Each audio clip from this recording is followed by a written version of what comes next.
아, 감독님은 그때부터 떡밥을 계산한 건가? 아니야 막 나 이랬었지 않냐? 의심받으면 기분 좀 좋죠. 기분 좋아. 나도 그렇더라. 우리 다 양종호라 생각했잖아 처음에.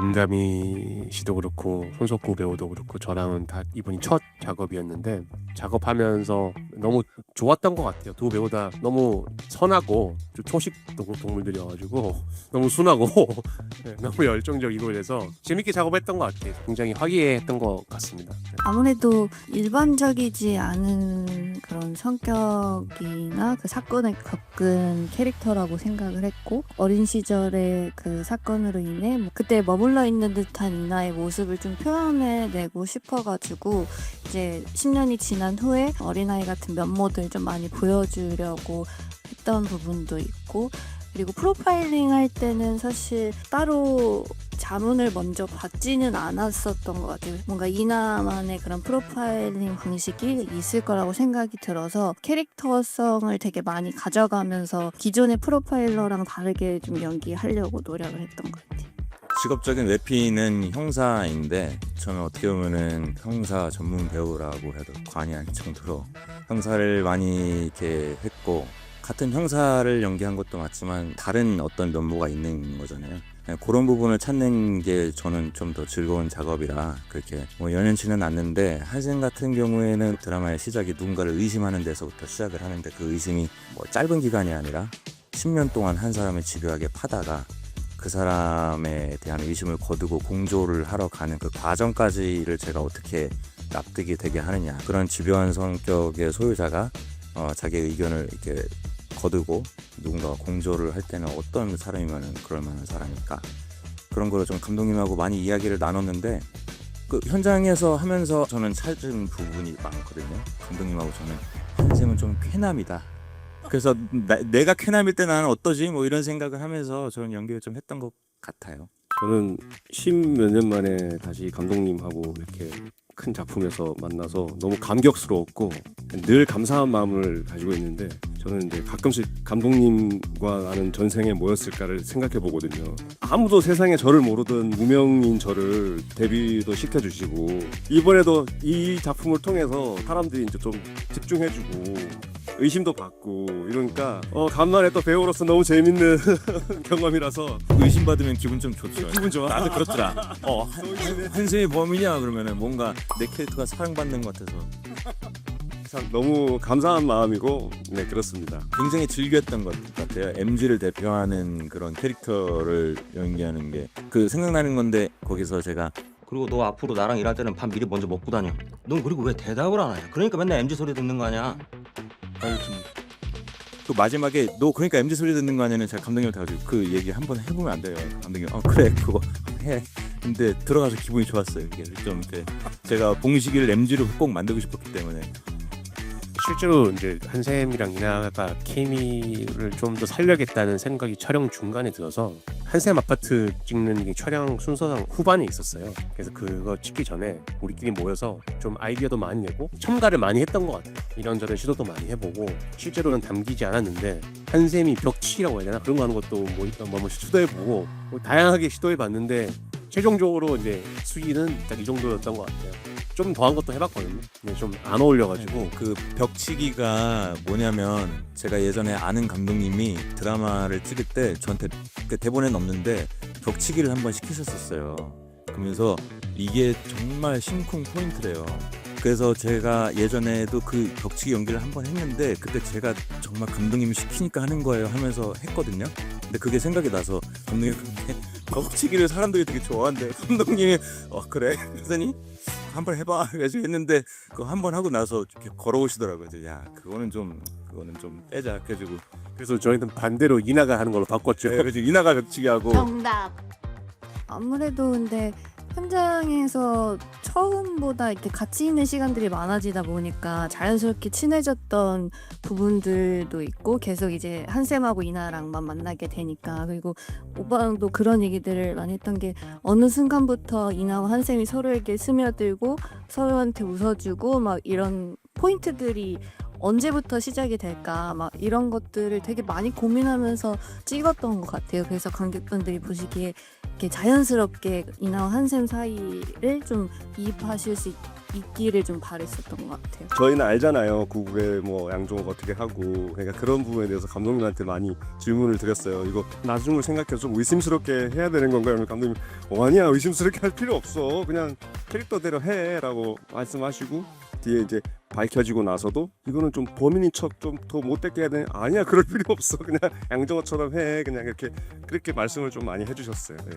처음 대본을 봤을 때 뭐 그런 대사들이 있지는 않았어요. 설정상 한샘이 추리소설, 탐정 영화 이런 걸 좋아해서 형사가 됐다, 이런 대사가 한 줄 있었어요. 이거를 좀 극대화시켜보면 어떨까라는 생각에 그런 것들을 찾아서 넣은 것 같아요. 좀 더 구체적으로 어떤 소설을 좋아하고 어떤 추리소설을 좋아하고, 당연히 경찰이었으니까 경찰 영화는 다 봤을 것이고, 그런 것들은 이제 대사로 이제 넣은 거죠, 추가적으로.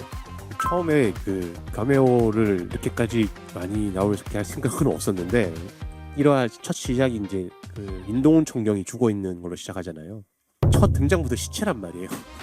근데 윤동훈 총경 얘기를 10분 내도록 해요.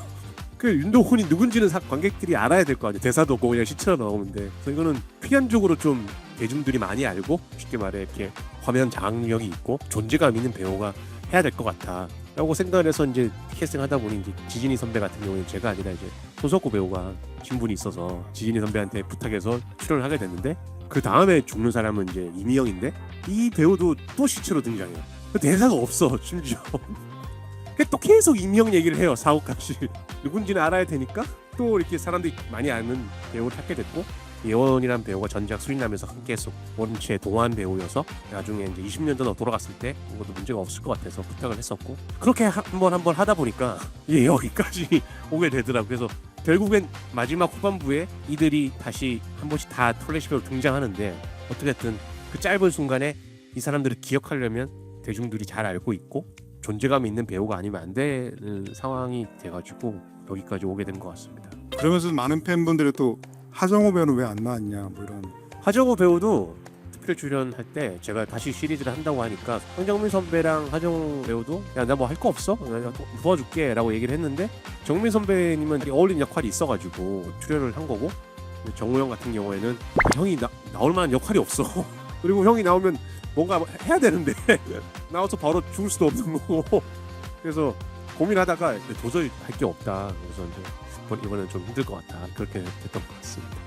그 공범의 존재는 저도 대본을 보면서 마지막 퍼즐의 의미에 대해서 두 가지로 관객들이 생각할 수 있겠다라는 생각을 했었는데, 하나는 모방 범죄가 발생했다 라고 해석할 수도 있을 것 같고, 두 번째는 퍼즐 연쇄 살인이라는 것을 승주와 같이 공유하는 어떤 사람이 있다로 받아들일 수도 있다고 생각했어요.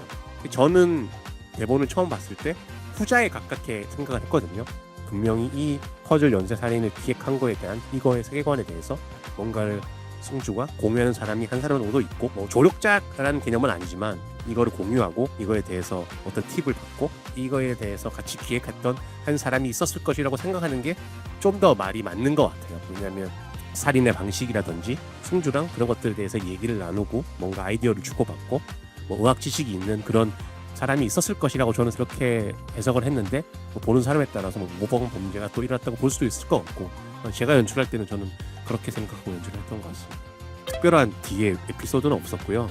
이거를 처음 했던 이유가 모든 캐릭터들을 좀 만화적으로 올리는 작업에서 이나를 먼저 톤업을 했었고, 이나가 항상 이렇게 넥타이 메고 나오고 그 안경 끼고 이런 만화적 설정으로 캐릭터를 올리다 보니까 한샘도 거기에 맞춰서 좀 캐릭터를 톤업을 했어야 되는데, 거기서 비니가 나오고 문신까지 나온 것 같아요. 그게 맞지? 다른 게 있었나 우리가?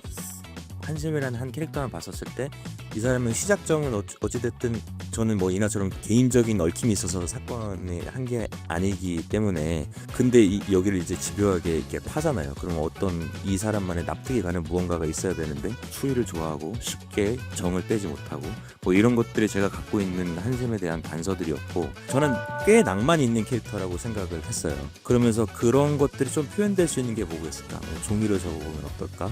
뭐 옷은 조금 좀 낭만이 있는 옷을 입으면 어떨까?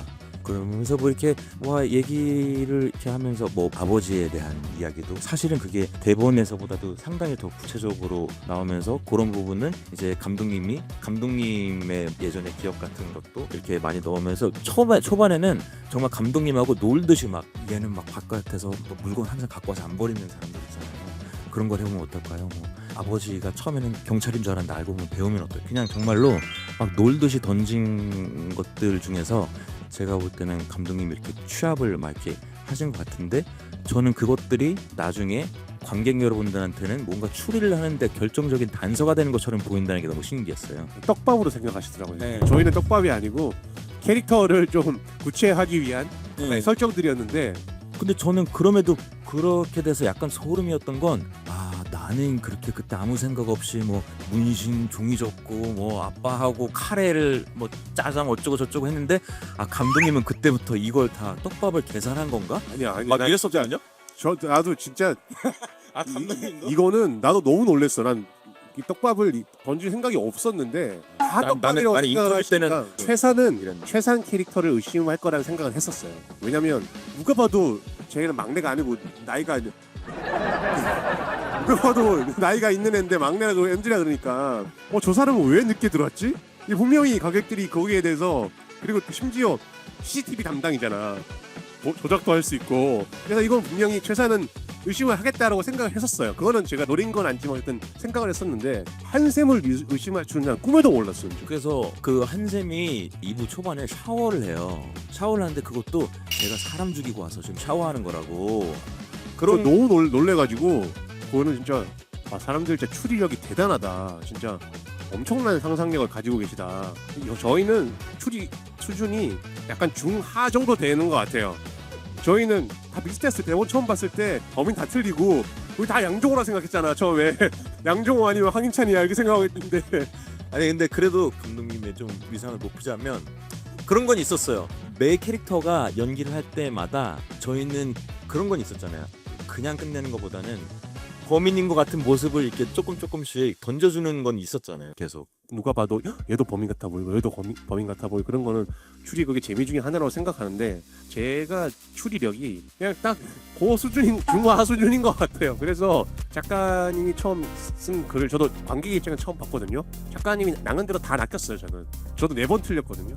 그 마지막 라고 했을 때 너무 놀랐어요. 저도 얘가? 저도 이런 걸 봤고 왜 갑자기 이런 얘기가 나왔는지 모르겠지만 저는 제 주변 친구들이 요즘 저 만나면은 다 엄청 호기롭게 와서 내가 좀 추리 좀 하는데 하면서 다 얘기하거든요. 9부까지 나왔을 당시에 제가 맞춘 사람이 한 명이었어요. 한 명. 그 많은 사람 중에 한 명이었는데 심지어는 한국 분도 아니고 미국에 사는 제 백인 친구인데 걔가 DM으로 진짜 엄청 이렇게 딱 추리를 해온 거예요. 그래가지고 스포일러 해도 돼? 그러니까 된대요. 대신 맞추면 선물 보내래. 근데 그 친구가 유일하게 맞추고 제 주변에도 거의 다 그러시지 않았나요? 솔직히 9부까지 나왔을 때 저 사람이 범인에 맞추는 분 계세요? 선물 드릴게요. 없죠? 뭐야? 아니 선물 얘기하니까 갑자기 손 드시네. 그러니까 제가 봤을 때 우리 만드는 사람들보다 네이버 톡박이 참여하신 추리한 분들이 훨씬 추리력이 높으세요. 예, 훨씬 높고 보면 와 이런 생각을 한다고? 막 별의별 추리가 다 있더라고. 그리고 심지어 타당해요. 그럴싸해요. 한샘이 범인인 이유를 누가 쫙 써놨는데 이렇게 생각할 수도 있겠네. 저도 보면서 그렇게 생각했고 정말 상상력들이 대단하다고 느꼈고 저희는 놀랐어요. 그런 식의 추리에 대해서.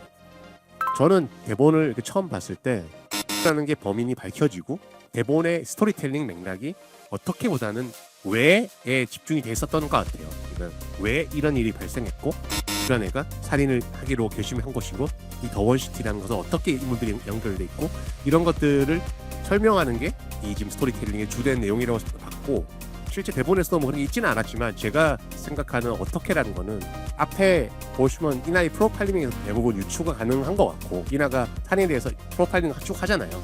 대상을 오래 관찰하고 지켜보고 그걸로 유추해볼 수 있는 것 같고 대부분의 살인이 특별한 트릭을 가지고 있는 살인이 아니라 의학 지식을 통한 어떤 독극물이라든지 첫 번째 김동호 총독도 이렇게 목 뒤에 여기를 찔러서 죽인다든지 인슐린을 주입해서 죽인다든지 대부분이 의학 지식을 통한 거기 때문에 특별히 보여줄 만큼 뭐 이렇게 대단한 트릭이 있다고 생각하지 않아서 굳이 넣지는 않았던 것 같습니다. 저도 식물 얘기는 했던 것 같아요 감독님하고 초반에.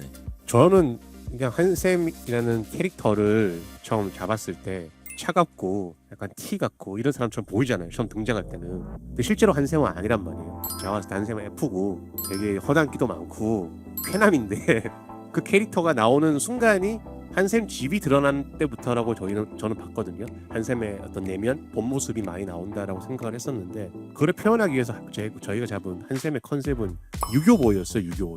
되게 할아버지 집 같은 느낌이잖아요.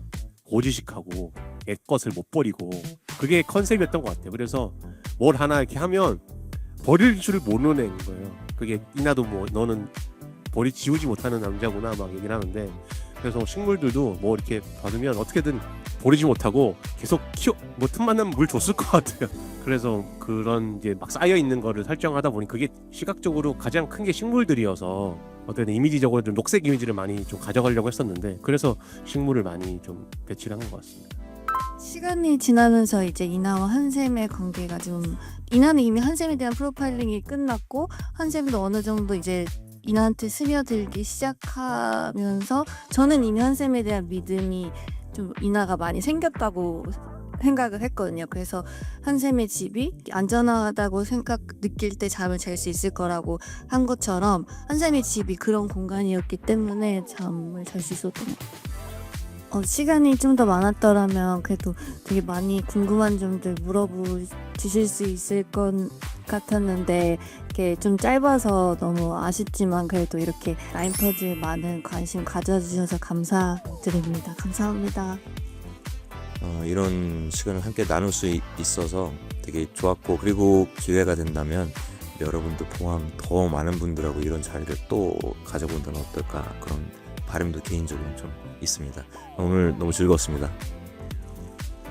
우리 작품 오래오래 기억해 주시고 오래오래 사랑해 주십시오. 와주셔서 너무 감사합니다. 좀 더 시간이 많았다면 이렇게 많은 질문들에 대해서 답변드리고 뭐 이렇게 하고 싶었는데 좀 시간이 이렇게 충분치 않은 것 같아서 일단 죄송하고 저도 가끔 그 네이버 톡 들어가 보거든요. 예, 궁금한 거 있으시면 거기에 질문 남겨주시면 하루에 한 번 정도는 들어가서 한번 답을 남기도록 해보겠습니다. 감사합니다. 네.